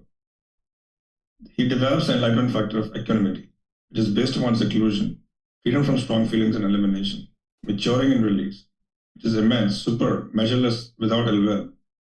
When he develops the enlightenment factor of equanimity, which is based upon seclusion, freedom from strong feelings and elimination, maturing and release, which is immense, super, measureless, without ill will, craving is abandoned. With the abandoning of craving, unwholesome karma is abandoned. With the abandoning of unwholesome karma, discontentedness is abandoned. Thus, Udai, with the destruction of craving comes the destruction of unwholesome karma. With the destruction of unwholesome karma comes the destruction of discontentedness. Okay, thank you, Vibhav. This is a really good discourse for you guys. For those of you guys that understand the Eightfold Path and maybe you're practicing it to a certain level of detail, at some point as you're practicing that very closely, you're going to need to understand the 7 factors of enlightenment. And this is one discourse that the Buddha is helping you to be able to see that, because as you're practicing the Eightfold Path, that's the way to eliminate craving, desire, attachment. That's the path that's leading to that. And as you're chucking away more and more and more of those particular teachings, because what he's teaching you is right view, right intention, right speech, right action, right livelihood, right effort, right mindfulness, and right concentration.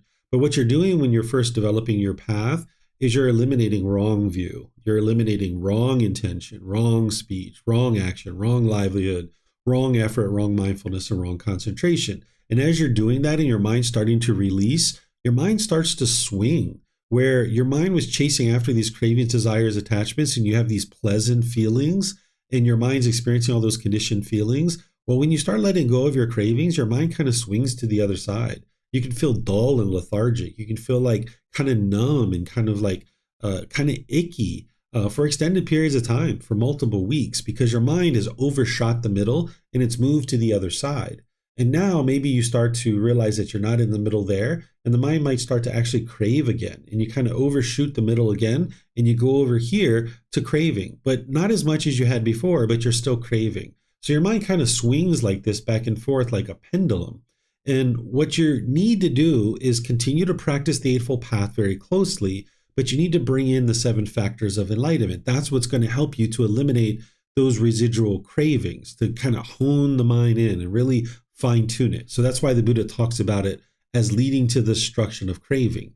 But you wouldn't be able to eliminate craving through just the 7 factors of enlightenment. And this is why it's important to understand the Buddhist teachings in totality, that it's not just the 7 factors of enlightenment that does this, it's the Eightfold Path. And then as you're working on that and you're starting to let go of a lot of your significant cravings and you're seeing your mind start to swing like this, you bring in the 7 factors of enlightenment to fine tune the mind. And there's other places where the Buddha teaches the 7 factors of enlightenment to be able to help you to understand that. Then as we get down here, this is actually what we were just talking about. As the mind eliminates its craving, desire, attachments, that with the abandoning of unwholesome kamma, or I'm sorry, let's go back up here. With the abandoning of craving, meaning the mind isn't craving anymore, then that means unwholesome kamma is abandoned, meaning it's eliminated, it's been extinguished, because you're no longer making decisions through craving, desire, attachment. And now when you've eliminated your unwholesome kamma, there's no discontentedness, right? So the eliminating unwholesome kamma doesn't mean that everybody's going to walk straight and look you in the eyes and be respectful every single second. It's like, oh my goodness, here comes an enlightened being, roll out the red carpet, let's be on our best behavior around this enlightened being. you're still going to experience people doing things that are unwise around you. But you've abandoned discontentedness. You're not going to be experiencing any discontentedness when those people are choosing to do those kinds of things. And it's not going to affect you. It's not going to cause any harm to your physical body. Your mind is going to be completely peaceful and joyful, even though people are choosing to do unwise things around you, right? So here's the Buddha helping you to be able to see that as you destroy your unwholesome Kamma, there's this destruction of discontentedness. Because the unwholesome Kamma that you're eliminating is the craving, the anger, and the ignorance. And when you eliminate craving, anger, and ignorance, you're no longer making decisions through that. So now your relationships start to clean up. So all the people that are close to you and all the people that you are spending time with regularly, in those situations, you're not experiencing bitterness and harshness and hostility, but you're going to have this occasional person that you don't spend time with who's going to be bitter and harsh and hostile, perhaps, but your mind's going to be fully protected in that situation. So let me know what questions you guys have here, where the Buddha is helping you to see that the 7 factors of enlightenment are going to help you to be able to eliminate craving, desire, attachment. And by eliminating craving, desire, attachment, you're going to eliminate unwholesome Kamma because you're no longer making decisions through your own selfish desires. Okay, so it looks like Samantha has a question. Go ahead, ma'am. Yes, I've noticed over the past few months as I've really worked on following the path that it kind of brings a thought into what you were saying with the mind swinging like a pendulum. I tend to not react to many things now. And in a way, it feels like apathy. And I don't know if it's because I've kind of overshot the mark or if it's me, not being used to not reacting to things. And so it seems like apathy when really it's more just contentedness. Yeah, you'll have to look at that and see. And over time, you'll get more and more comfortable with your mindfulness to be able to see. Because if you have overshot the middle and you get to this complacency or dullness and lethargic, you'll be able to see because your mind's not peaceful. You're not joyful there. If it's just that your mind is content and your mind is joyful, it just feels weird because you're so used to reacting instead of responding. And your response could actually be to say nothing at all. Where like maybe in the past, if you were in the mall and some kid was misbehaving, maybe you would like put your nose into it and tell the parents what they should or shouldn't be doing, where now you just look at it, you're just like, not my place to be able to say anything. And now you can just maintain your contentedness. And it might feel awkward for you because in situations where you would tend to in the past take some kind of action, you're not choosing to do that anymore. And you need to be able to see if that's the case, your mind's going to be peaceful, your mind's going to be joyful, you're not producing any unwholesome Kamma, and you're going to need to be able to discern that for yourself because each situation is going to be unique and be different. Because essentially the way that I describe enlightenment, one of the things I talk about is it's kind of like getting a new pair of shoes, that when you get this new pair of shoes, they don't oftentimes feel comfortable as soon as you put them on your feet. You usually have to walk around in them a little bit in order for them to feel comfortable. And then eventually that pair of shoes that felt so uncomfortable and they might have even gave you blisters, by the time you walk around in them for a few days or a few weeks, they're the most comfortable shoes you've ever worn because you've kind of worn them in. This enlightened mind is that way. When your mind first starts moving towards enlightenment and you're getting into the stages of enlightenment, it can feel a little bit uncomfortable because you're not used to functioning in the world through this enlightened mind. It's a new mind that you kind of have to get used to. So that could be what's going on, or it could be what you're describing as apathy. You'll have to look at that and see in each situation and discern that for yourself. And if you have specific examples that you'd like to share, we could talk about that. But the real indicator is going to be your own mind. If you're noticing unconditioned joy, if you're noticing unconditional happiness and peacefulness, then that's the middle. Your mind is there. You just got to get comfortable with whatever's going on and realizing that, yeah, you don't have to go off in a little thing that you're seeing or experiencing. Okay, well, I would say that I feel very peaceful, but I would not say necessarily joyful. So do you have to have all those components in order to be kind kind of in the middle way, or? Yeah, the peace and the joy that I'm talking about. Sometimes when we talk about joy, again, in the unenlightened state, we're used to that excitement, where we're bouncing off the walls, right? Mm-hmm. And we're just like, oh my goodness, Right. I'm so excited. That's not the joy that we're talking about. The joy is like the mind is uplifted. It's easy for you to smile. It's like, oh, wow, look at that, right? It's not that you're bouncing off the wall. So that's the unconditional joy that we're talking about, that the mind's bright, it's uplifted, that it's easy for you to smile. The mind's content and peaceful and stable. And you're just enjoying every single thing that you're doing. Okay. Thank you. Mm-hmm. You're welcome. All right. It looks like Janae has a question. Go ahead, ma'am. So is the mindfulness in the Eightfold Path and the mindfulness of the 7 Factors of Enlightenment the same kind of mindfulness? Yes, it's the same thing. You'll see teachings of the Buddha that kind of overlap each other in certain situations. So what he talks about is the 4 foundations of mindfulness and awareness of mind in the Eightfold Path. That's what he's talking about here. Because the way that the 7 factors of enlightenment are taught is that when the mind is sluggish, dull, and lethargic, you like to practice the enlightenment factor of investigation, energy, and joy. That's what's going to uplift it.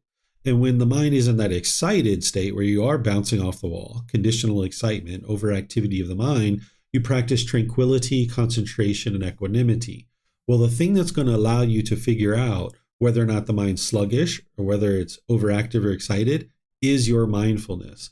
So while investigation, energy, and joy are practiced when you need to uplift the mind, in the tranquility, concentration, equanimity is practiced when you're trying to bring the mind out of that overactive state. Mindfulness is practiced all the time, all day long.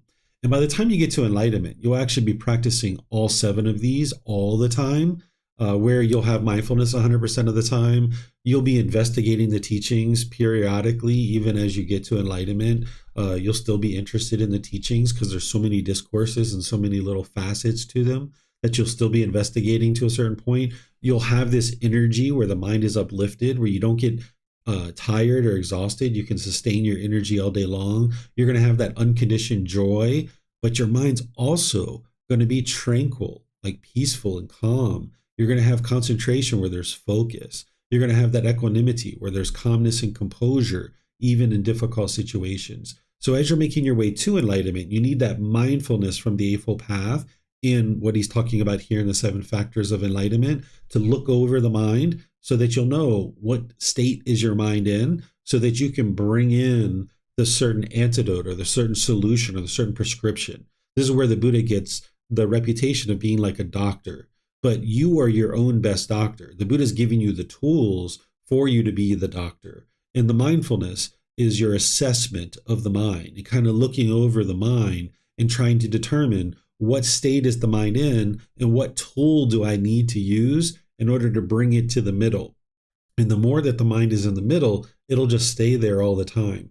But any time that you see the mind not in the middle, you need to be able to know what tools to invoke in order to bring it into the middle. So for example, if you're out at the mall and you get so angry and frustrated at this person that's walking in front of you and they're walking so slow, loving kindness, that's what's going to antidote this anger. Let me arise some loving kindness for this person, right? And now the mind comes into the middle. So each one of these symptoms that you see in your mind with your mindfulness, there's going to be an antidote. And the more that you see that and you know that, you can now fine tune the mind in any given situation. But it's your mindfulness that's going to allow you to do that.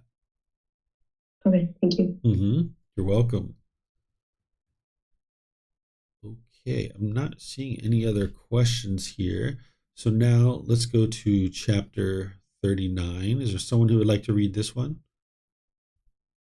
It's a little bit of a long one. Maybe nobody will volunteer. Oh, Vibhav, perfect. All right, looks like it's about 2.5 pages, Vibhav. Anyone can produce Nibbana, enlightenment. And what, Ananda, are the 6 classes? Here, someone of the black class produces a black state. Someone of the black class produces a white state.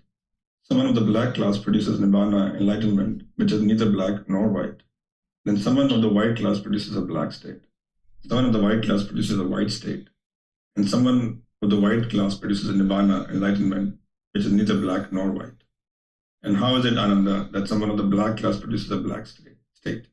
Here, someone who has been reborn in a low family, a family of chandalas, hunters, bamboo workers, cart makers, or waste collectors, one that is poor with little food and drink, that subsists with difficulty, where food and clothing are obtained with difficulty, and he is ugly, unsightly, ill-proportioned, with much illness, blind, crippled, lame, or paralyzed.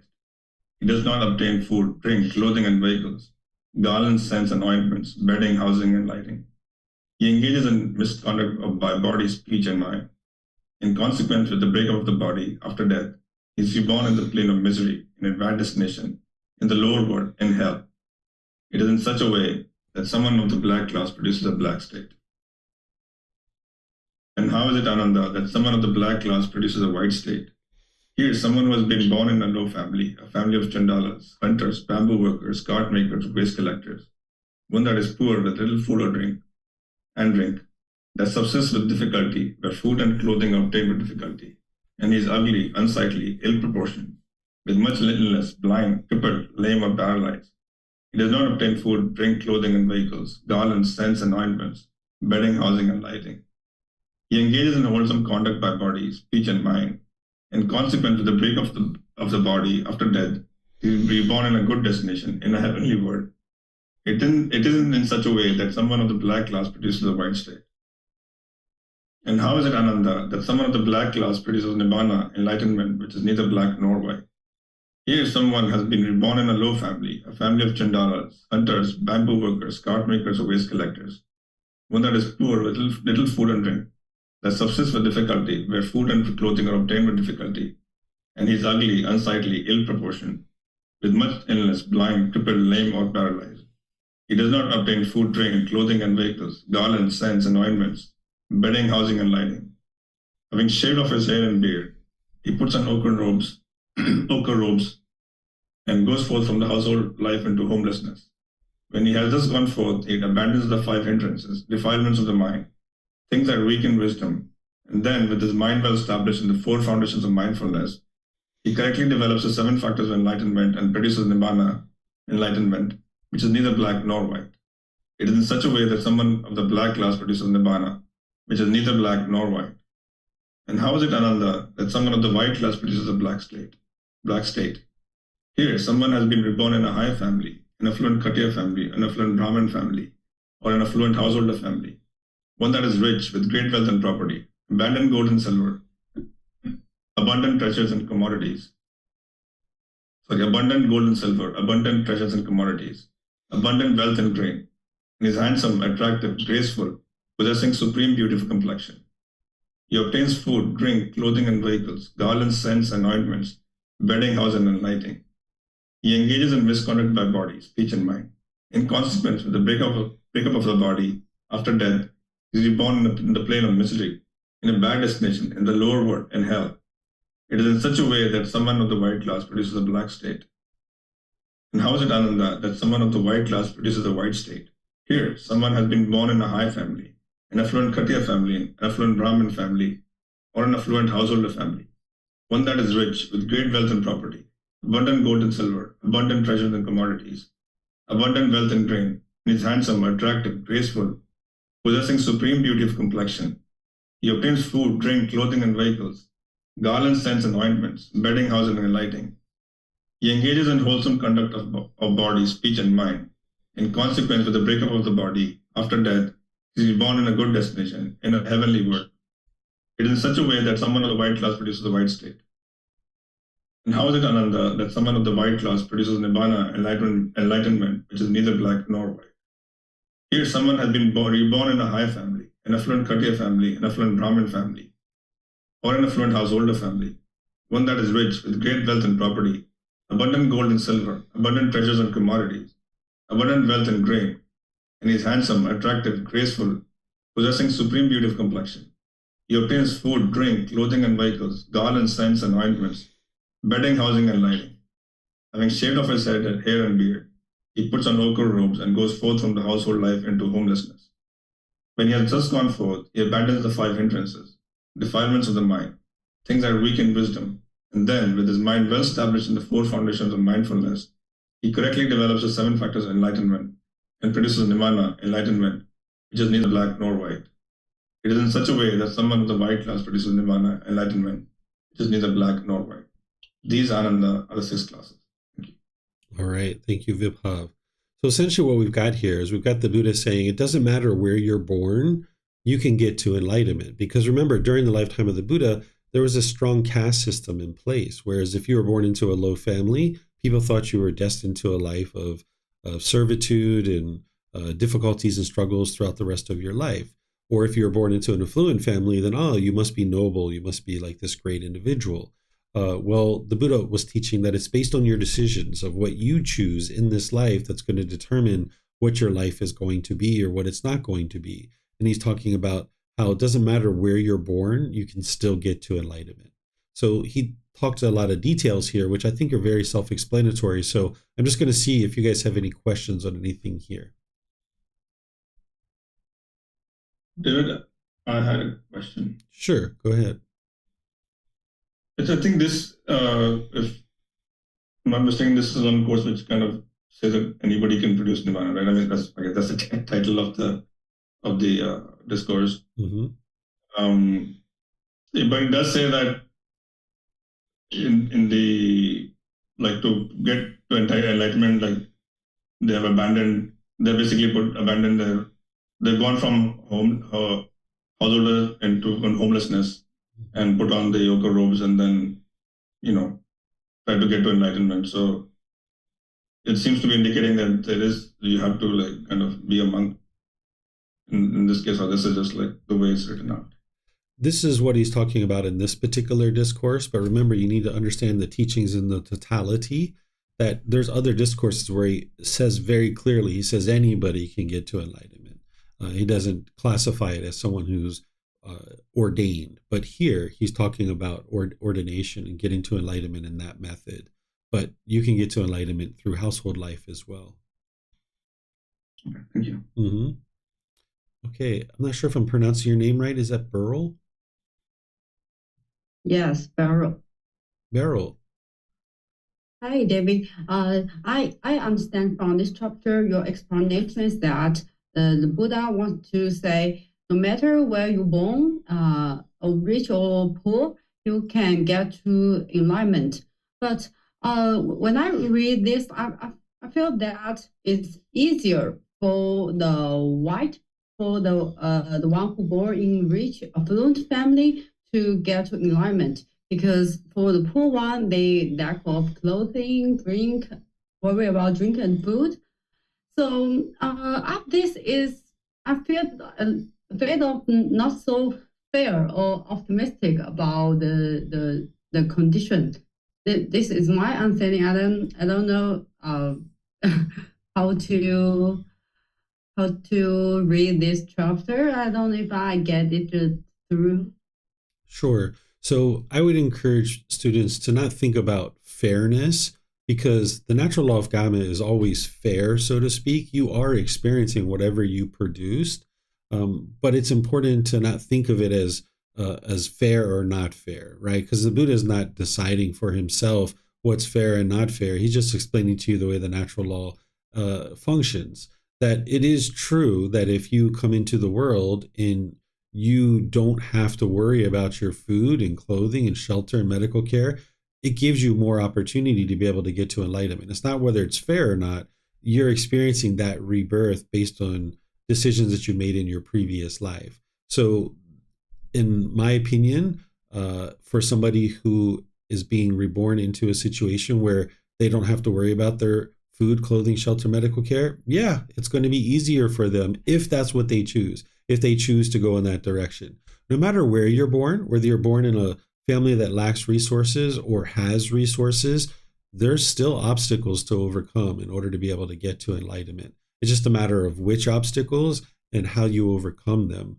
So you're going to face with obstacles, even as an individual who's born into a wealthy family, because one of those obstacles are that maybe somebody's so wealthy and so rich that the people around them maybe function in a way that doesn't allow you to see the unwise decisions that you're making. Like I've been involved with very rich families at different times in my career, and I see that maybe the father and the mother are so rich and so wealthy, and they have a whole staff of people working in their house, and they just cater to these people's every need.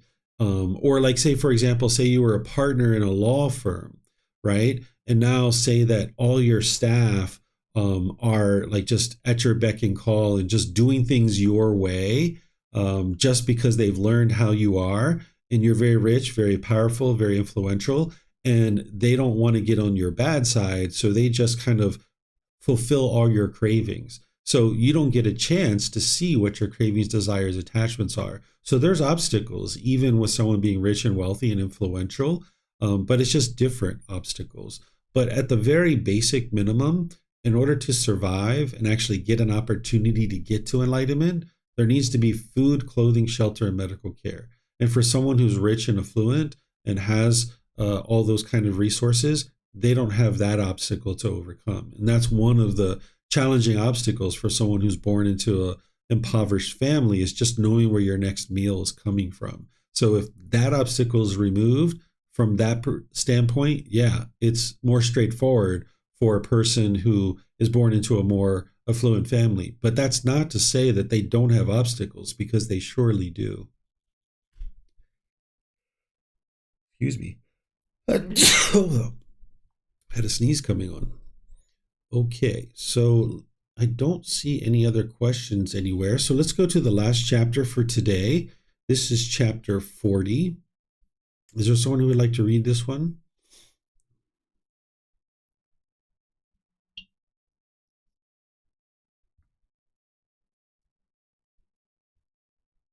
Okay, I saw a hand go up. Looks like Samantha. Go ahead, ma'am. The arising of discontentedness. I have said, Ananda, that discontentedness is dependently arisen. Dependent on what? Dependent on contact. If one were to speak thus, one would be stating what has been said by me and would not misrepresent me with what is contrary to the truth. One would explain in accordance with the teachings, and no reasonable consequence of one's assertions would give ground for criticism. Therein, Ananda, in the case of those ascetics and Brahmins, advocates of Kamma, who maintain that discontentedness is created by oneself, that is conditioned by contact.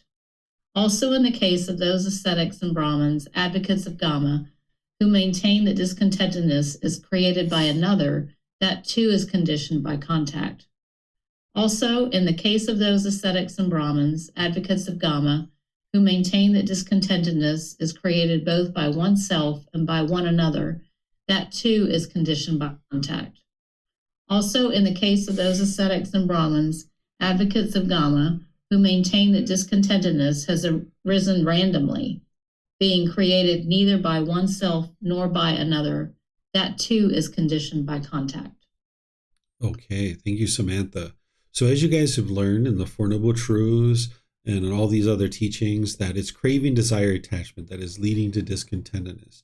But that craving could never be triggered if there wasn't contact. So that's why the Buddha is saying that discontentedness is dependent on contact, that you need to have contact through the eyes, the ears, the nose, the tongue, the body, or the mind itself. That's what's going to lead to any kind of discontentedness that you experience. Because as you experience the contact, because of the cravings, the mind's going to see this contact as either agreeable or disagreeable. And now if it's agreeable to you, you'll experience pleasant feelings. And then if you experience disagreeable contact, you'll experience the painful feelings. So contact is a prerequisite for any discontentedness.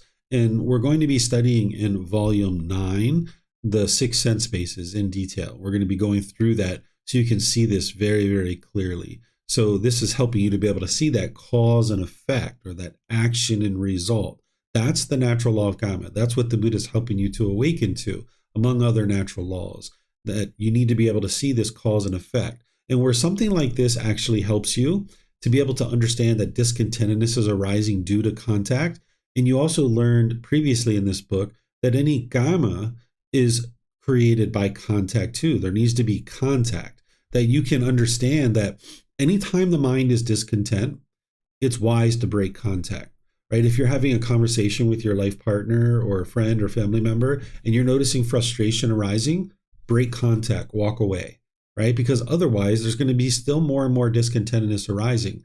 And now with that contact, if you're being bitter, harsh, and hostile, now you're going to produce unwholesome karma. So one of the best things you can do when you're noticing discontentedness arising is break contact, walk away. And that's where something like this becomes very powerful for you. Because one of the things that we usually do in the unenlightened state when we lack wisdom of why we're experiencing discontentedness is as you become more and more angry, you might be more and more frustrated and kind of yelling and hollering at the people around you, trying to force them or control them to do things a certain way. But if you understand these natural laws, you'll make different decisions. That it's very unwise to be bitter, harsh, and hostile, of course, but also your discontentedness that is arising, go put yourself in a room somewhere, right? Calm down. If you need 10 minutes, if you need an hour or 2 or 3, or you need to just be alone for an entire day by yourself, go do that, because you can calm the mind down. You're not making any unwholesome karma in that situation. And that could be potentially one of the best things that you could do in that situation. So that's why a teaching like this is so important, to understand that discontentedness is going to be dependent on experiencing contact, so that whenever you're experiencing any discontentedness, you can just eliminate contact.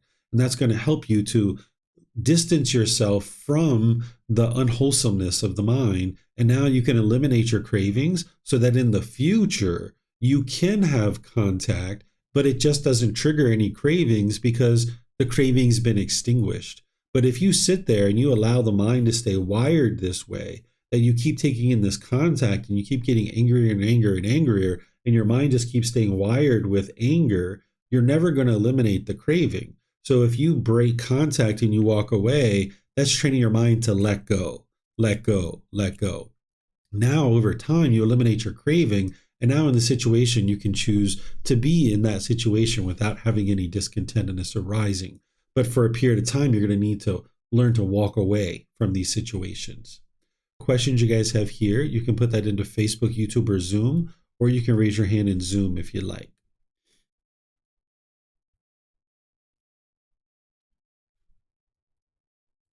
Okay, I'm not seeing any questions anywhere.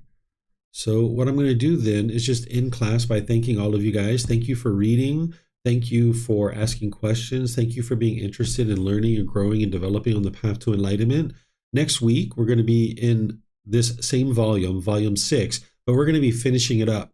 We're going to be going from chapters 41 to 45. Normally we do 10 chapters in a week, but we're only going to do 5 next week. So you can read these chapters before class or after class, and then come to class and actually be able to learn in the class like this. And I teach this class at 9 a.m. in the morning at the temple, or 9 p.m. here at home in the home studio. And you guys can join either way, online or in person at the temple, and then online here while I'm teaching at home. But even when I'm teaching at the temple, I live stream it, so you can join there as well. So you need to check your local listings and time zones to know what time those classes are. Tomorrow in our group learning program, we're going to be in volume 1, chapter 11. This is where I'm going to teach you all about meditation. This chapter is titled Developing Your Practice. This is all about meditation, where I'm going to teach you all the ins and outs of the different meditation techniques and styles that the Buddha taught. And then on Monday, I'm going to be starting a Foundation in the Path to Enlightenment course. I teach that same course every month, the first full week of the month, from 9 a.m. to 3 p.m. Monday through Friday. So you guys are welcome to join that either at the temple here in Chiang Mai, or you can join online because I live stream that as well. So again, thank you guys for your questions. Thank you for reading. Thank you for your interest in learning and practicing these teachings. As you would like help, feel free to reach out. I'm here to help you guys. Be well and have a lovely rest of your day. Take care. Sawadee ka.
Thank you again for watching. Enjoy your meditation.